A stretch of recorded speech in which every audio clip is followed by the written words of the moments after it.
अगर जिस growth rate से हम चल रहे हैं, आज से आगे आने 20 से 25 सालों में भी हम 1 ट्रिलियन इकोनॉमी तक नहीं पहुंच सकते हैं। आपकी पीड़ा को मैं समझ सकता हूं, क्योंकि जो आपके नेता बोलते हैं कि भारत कभी विकसित देश नहीं बन सकता, तो आप तो उनका अनुसरण करेंगे ही करेंगे। अध्यक्ष जी, जहां देश को 3 ट्रिलियन इकोनॉमी और प्रदेश को 1 ट्रिलियन इकोनॉमी का दावा कर रही है ये सरकार, वहीं वे अपने हर वादे में डबल इंजन की तरह फेल भी होती जा रही है। देश को विश्व गुरु बनाने की बात कर रहे हैं, लेकिन आज इकोनॉमिकल डिस्पैरिटी में देश विश्व गुरु बन चुका है।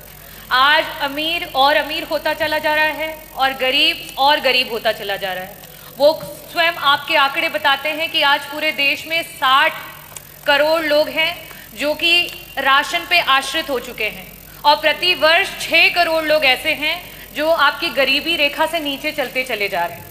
वही अगर हम मिडिल क्लास की बात करें, आरबीआई का आंकड़ा ये बता रहा है कि आज से 2010-2011 में जो एक मिडिल क्लास की आमदनी थी, सेविंग थी, वो जीएसडीपी का 25% हुआ करती थी, और आज इस समय में 5.1% पर आकर के रह गई है। आज गरीब के पास कोई पैसा, आज मिडिल क्लास के पास कोई पैसा नहीं है उसकी पॉकेट में बचाने के लिए। वही अगर मैं बात करूं महिलाओं की, तो नियमित वेतनभोगी जो हमारी महिलाएं 22% थी, आज कहीं ना कहीं वो 22% से गिर के 16% पे आ चुकी हैं। हम 1 ट्रिलियन इकोनॉमी की अर्थव्यवस्था की बात कर रहे हैं, लेकिन हमारी 6 करोड़ की आबादी प्रति वर्ष गरीबी रेखा के नीचे चलती चली जा रही है। हमारी महिलाओं की नौकरियां जाती चली जा रही है, हमारे मिडिल क्लास का पैसा जाता चला जा रहा है। कहीं ना कहीं इस जुमले का शिकार पूरे प्रदेश का गरीब, पूरे प्रदेश का नौजवान, पूरे प्रदेश की महिलाएं और मिडिल क्लास हो रही है। मेरा प्रश्न जो था वो अर्थव्यवस्था से लेकर के था कि 1 ट्रिलियन इकोनॉमी प्रदेश कब तक पहुंचा देगा, और साथ ही साथ मेरा प्रश्न था कि वो कौन कौन से विभाग हैं जो सबसे ज़्यादा और सबसे कम कंट्रीब्यूट कर रहे हैं, और उनको किस तरीके से उनके कंट्रीब्यूशन को बढ़ाया जाएगा। मंत्री जी, जो जवाब आया है उसमें विभिन्न प्रमुख सचिव जो इसके लिए रिस्पॉन्सिबल हैं उन विभागों के नाम आए हैं, लेकिन किसका कितना % कंट्रीब्यूशन है, क्यों कम है, कैसे ज़्यादा होगा, उसकी कोई भी इसमें वर्णन नहीं दिया गया है। मंत्री जी, जो डेटाज अवेलेबल हैं आपके और गवर्नमेंट के, उसके अनुसार एग्रीकल्चर डिपार्टमेंट, इंडस्ट्रियल डिपार्टमेंट और एम्प्लॉयमेंट, ये तीनों मिलकर के ही हमारी अर्थव्यवस्था को सुधार कर सकता है। और आज स्थिति ये है कि अगर हम पिछले वर्ष से अभी के ग्रोथ रेट की बात करें, अगर जिस ग्रोथ रेट से हम चल रहे हैं, आज से आगे आने 20 से 25 सालों में भी हम 1 ट्रिलियन इकोनॉमी तक नहीं पहुंच सकते हैं। हमें 20% ग्रोथ रेट की आवश्यकता है, और यहाँ हमारा ग्रोथ रेट 10% मीन अगर हम देखें तो सिर्फ वहाँ तक पहुँच पाया। मेरा आपसे प्रश्न ये है कि ये 1 ट्रिलियन इकोनॉमी के जुमले में जो हमारे गरीबी रेखा के नीचे जा रहे लोग हैं, उनको वापस से ऊपर उठाने के लिए सरकार की कोई नीति आने वाली है? जो हमारी मिडिल क्लास है, जिसकी 25% जीएसडीपी तक की सेविंग्स हुआ करती थी, आज 5% हो गई है, उस मिडिल क्लास की पॉकेट से वापस भरने के लिए क्या सरकार की कोई नीति आने वाली है? जो हमारी महिलाएं 22% तक थी, उन्हें बढ़ा करके आगे लेकर के जाना चाहिए, आज 16% पे आ चुकी हैं। उन महिलाओं को वापस से नौकरी पे लाने के लिए सरकार की कोई योजना है? और साथ ही साथ मंत्री जी, विभागों का वर्णन आपने तो नहीं दिया, मैं आपसे दूसरा यह सवाल करना चाहूँगी कि एग्रीकल्चर डिपार्टमेंट को 4 गुना काम करना पड़ेगा, हमारे इंडस्ट्री डिपार्टमेंट को 3.5 गुना काम करना पड़ेगा, और एम्प्लॉयमेंट रेट को 4 गुना काम करना पड़ेगा। जब आप पिछले 2017 से लेकर के 2025 तक उस ग्रोथ रेट को नहीं कवर कर पाए हैं, तो आगे आने वाले समय में आप 5 साल का दावा कर रहे हैं कि 5 साल में आप 1 ट्रिलियन इकोनॉमी बनाएंगे, आप कैसे बनाएंगे? और मैं पूरी उम्मीद करती हूँ कि मंत्री जी जब भी जवाब देते हैं बहुत ही डेटाज के साथ देते हैं। मैंने जिस तरीके से जीएसडीपी का 25% का डेटा रखा है, महिलाओं का डेटा रखा है, साथ में गरीबी रेखा से प्रति वर्ष जिस तरीके से लोग नीचे आते जा रहे हैं। उत्तर प्रदेश ने $1 ट्रिलियन की इकोनॉमी बनाने के लक्ष्य को रखा है, और भारत 3 नहीं बल्कि $5 ट्रिलियन की इकोनॉमी बनने के दिशा में अग्रसर हुआ है।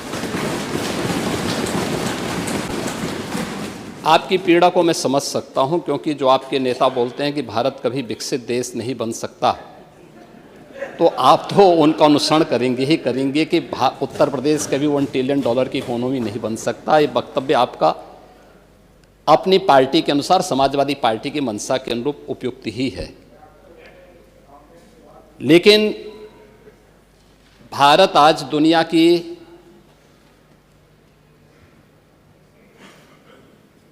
5वीं बड़ी अर्थव्यवस्था बन चुका है और 2027 में भारत $5 ट्रिलियन की इकोनॉमी बनेगा, इसमें कोई संदेह नहीं। और दुनिया का सबसे तेजी के साथ उभरती हुई अर्थव्यवस्था के रूप में सर्वाधिक ग्रोथ रेट के साथ भारत आज दुनिया की एक बड़ी अर्थव्यवस्था के रूप में आगे बढ़ रहा है। और मुझे लगता है कि 140 करोड़ भारतवासियों को इस पर गौरव की अनुभूति होनी चाहिए। हो सकता है कुछ लोगों को इसमें अच्छा नहीं लग रहा हो, क्योंकि जिनका अपना पर्सनल एजेंडा होता है वह देश के विकास को अच्छा नहीं मानेंगे। लेकिन आदरणीय प्रधानमंत्री जी की प्रेरणा से, उनके विजन के अनुरूप उत्तर प्रदेश ने भी $1 ट्रिलियन की इकोनॉमी बनने की दिशा में एक बड़े कार्यक्रम को आगे बढ़ाया है। हमने 2022 से इसके लिए एक व्यवस्थित कार्य योजना को आगे बढ़ाया है और उसके अनुरूप सरकार ने अपने कार्यक्रम को तेजी के साथ 10 सेक्टर में हमने इन कार्यक्रमों को आगे बढ़ाया है। और मुझे लगता है कि आपके जो उत्तर आपको यहाँ से भेजा गया होगा उसमें विस्तृत रूप से दिया गया है कि 10 सेक्टर जो बनाए गए हैं, हर सेक्टर में कोई ना कोई अपर मुख्य सचिव या प्रमुख सचिव स्तर का अधिकारी उसकी नियमित मॉनिटरिंग करता है। मासिक रूप से उस सेक्टर से जुड़े हुए किसी वरिष्ठ मंत्री के द्वारा उसकी समीक्षा की जाती है। उसके कुछ सुनिश्चित पैरामीटर और इंडिकेटर्स तय किए गए हैं, उनको अचीव करने के लिए और सीएम डैशबोर्ड के माध्यम से मासिक रूप से इसकी समीक्षा होती है। हर तीसरे महीने मैं स्वयं भी इसकी समीक्षा करता हूं और मुझे बताते हुए प्रसन्नता है कि पिछले 3 वर्ष के अंदर जो हमने टारगेट तय किए थे, हमने उसको सफलतापूर्वक प्राप्त किया है। इसी का परिणाम है कि जब हमारी सरकार आई थी, 12 लाख करोड़ की उत्तर प्रदेश की जो इकोनॉमी थी, इस वित्तीय वर्ष के अंत में वह 27.5 लाख करोड़ की इकोनॉमी बनकर के उभरेगी।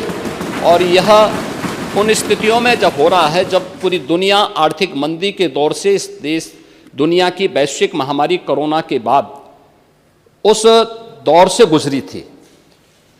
मेरा ये मानना है कि जो ग्रोथ रेट उत्तर प्रदेश की है, आज वह देश की सर्वाधिक अच्छी ग्रोथ रेट है।